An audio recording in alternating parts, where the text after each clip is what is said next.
Hello friends, இன்றைக்கி நம்ம கோஸ் பருப்பூசலி எப்படி செய்கிறதுன்னு பார்க்கலாம். நான் ஒரு 300 கிராம் அளவுக்கு கோஸ் எடுத்திருக்கேன். அதை வாஷ் பண்ணிவிட்டு கட் பண்ணி எடுத்து வச்சுருக்கேன். இது ஒரு பாத்திரத்துக்கு மாற்றிக்கலாம். இது கூட நம்ம 1/4 கப் அளவுக்கு தண்ணி சேர்த்துட்டு இது கூடவே உப்பு கொஞ்சம் சேர்த்து இதை வேக வச்சு எடுத்துக்கலாம். இதை மூடி போட்டுட்டு இது வெந்துட்டுருக்கட்டும். அதுக்குள்ளே நம்ம இந்த பருப்பூசலிக்கு பருப்பு அரைச்சிட்டு எடுத்துக்கலாம். ஒரு 1/2 கப் அளவுக்கு கடலைப்பருப்பு, 1/2 கப் துவரம்பருப்பு, ரெண்டுத்தையும் 2 மணி நேரம் ஊற வச்சு எடுத்து வச்சுருக்கேன்.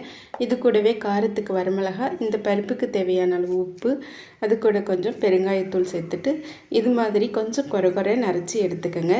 இந்த அரைச்ச பருப்பை ஆவியில் வேக வச்சு எடுத்துக்கலாம். 10 நிமிஷம் இது வேகட்டும்.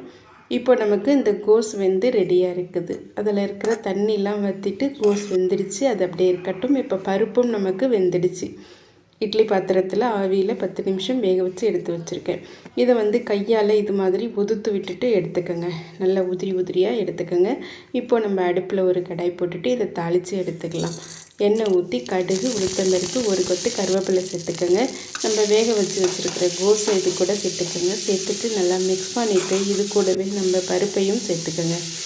பருப்பை சேர்த்துட்டு அடுப்பை சிம்மில் வச்சு நல்லா 5 நிமிஷம் எடுத்தையும் வேக வச்சு பரட்டி விட்டு எடுத்துக்கோங்க. நல்லா நிறம் மாதிரி வந்தோன்னே அடுப்பை ஆஃப் பண்ணிவிடுங்க.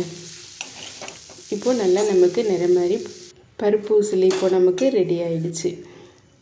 ரொம்ப டேஸ்டியாக இருக்கும். எப்பொழுதும் ஒரே மாதிரி பொரியல் செய்யாமல் ஒரு தடவை இது மாதிரி பருப்பூசலி செஞ்சு பாருங்கள். இது சாம்பார் சாதம், ரசம் சாதம் எல்லாத்துக்கூடையும் சாப்பிட்றதுக்கு ரொம்ப டேஸ்டியாக இருக்கும். நீங்களும் இந்த பருப்பூசலியை ட்ரை பண்ணி பாருங்கள்.